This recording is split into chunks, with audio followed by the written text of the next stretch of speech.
Longhorn City Limits just keeps getting bigger and bigger, and this Saturday is no exception as two bands are scheduled to perform. Of course, we have headliners Bowling for Soup with special guests from Dallas, Texas, Van Full of Nuns. And here joining me now is Josh Coder, guitarist for the band. Thank you so much for joining me today.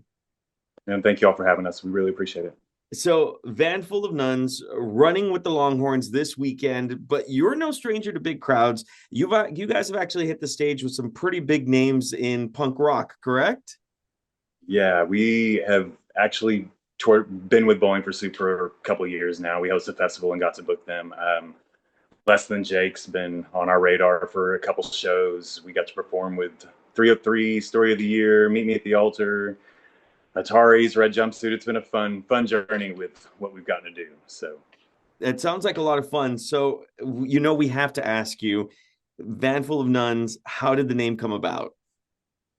every interview we do, we get asked how Van Full of Nuns comes about. So first off, yes, I get it. We were a part of an original project signed with a label, and our practice space was across from an Airbnb. And one day, this actual Van Full of Nuns rolled up, and we were like, "Oh, that's going to be a funny band name one day."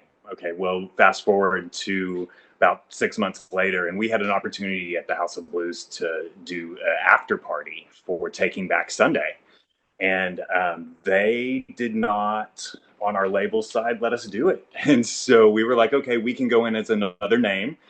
Jokingly, we went in as Van Full of Nuns, and it took off. We got to do the after party for Angels and Airwaves, the after party for Sleepies with Sirens. It led into a deal with Gas Monkey here locally in Dallas at the time, which became Amplified, and it was Newfound Glory and Less Than Jake and Lolo, and all these after parties started coming our way, and Van Full of Nuns just blew up in a matter of a couple months, and so that's where that whole name came from. So, if someone hasn't been to a Van Full of Nuns concert, what can they expect? Yeah, it's a nostalgic experience. So we grew up going to the Warped Tour days. If any of your watchers went to Warped Tour at all, it was such a heartfelt experience for us. All the festivals, we try to recreate that. It's a party, and we do a bunch of covers at the end of the night as a handful of nuns and our original music. But something cool that we get to do is bring original talent in each of the cities we go to. Some of the original talent from Dallas and around Texas, but we showcase what is original music in the pop punk and emo scene, and then, like I said, all the nostalgic covers from the late 90s, early 2000s, Blink 182, My Chemical Romance, Green Day. We kind of cover them all. So beer pong, definitely getting crowd on stage, definitely trying to make the party element out of it. And even some of our shows, we have vendors come out like tattoo artists and some of the local artists in the area. So So, you guys are performing this Saturday. It's an exciting time getting on the Longhorn stage at Longhorn City Limits. What's it like being able to represent Texas in such a big venue in such a big way? man, great question.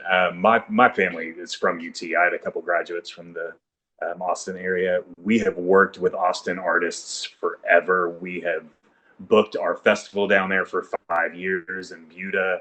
It's been a cool experience to get involved with the crowd. And this show in particular was really funny. We were reached out to by C3 Presents. They are hosting and in charge of productions, which they've done a great job with all of it. But LCL ended up being something we were reached out to and just, okay, hey, Vanful of Nuns is going to do the show. Great. Monday, I get a text from the manager from Bowling for Soup, and he's like, "Hey, here's the contact information for the show." And I was like, "What are you talking about? I think you have the wrong person. How are you doing? Hadn't talked in a minute."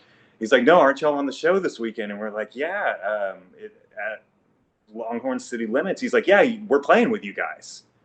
And us, we've talked forever. We've talked for 5 years, but he was reaching out to me saying, "Hey, we're on this show together," and we didn't realize how big of an event this was. We didn't realize how much the community got involved before the show to do the tailgating aspect, the Longhorn City Limits, the idea of this free concert out in the lawn of LBJ. Like, what a cool experience that the crowd gets to do, and we're so thankful to be a part of it. And just never dreamed we'd be, once again opening for Bowling for Soup as at a UT football game, much less. So really cool to be a part of. So you guys are no strangers to Austin. You actually have a big event that you do every single year. You guys host it, Punk Pop's Not Dead Fest at Buck's Backyard in Buda. Talk to us a bit more Yeah, about that. What's that like? What can people expect when they go to this event? And is it coming back next year? yeah. It's Pop Punk's Not Dead Fest, and what we did was we right after the whole series of COVID happened, we this was one of the first festivals back in the United States, much less in Texas and Austin area. And Bowling for Soup came out. They did the show with us, and it just kind of blew up from there. The second year, it was Bowling for Soup and Less Than Jake. The next year, it was Red Jumpsuit and Apparatus, and the Ataris, Spilled Canvas, and all these other bands joining us. And it's grown every year, and we showcased this old school pop punk and then the new pop punk, and we get to combine it all together on two stages. They've got 15 acres of land. We consolidate outside and inside probably 3,000 people to the event. Each year it's a little bit different with the elements of weather, but we've transitioned and made it work. And so it's definitely the extreme of what we do. We host Pop Punk Night all across the United States, but Pop Punk's Not Dead Fest is there in Buda. Buck's Backyard is a great indoor outdoor venue. They host all kinds of genres of events, but they've taken our event and made it part of their own too. Buda and the crowd in Austin has really shown a welcoming crowd to the pop punk scene and the emo scene, and it's become a big family. We plan to do it this year. We will have tickets going on sale probably around Christmas and New Year's. We release our lineup right around New Year's time. But it is dear to our hearts and all the bands that we work with. Everybody you see us on tour with are usually part of this festival. So Really excited for that. So obviously we have the big event that's happening this Saturday, but if people want to check out your music or stay in touch with you guys, how do they do so?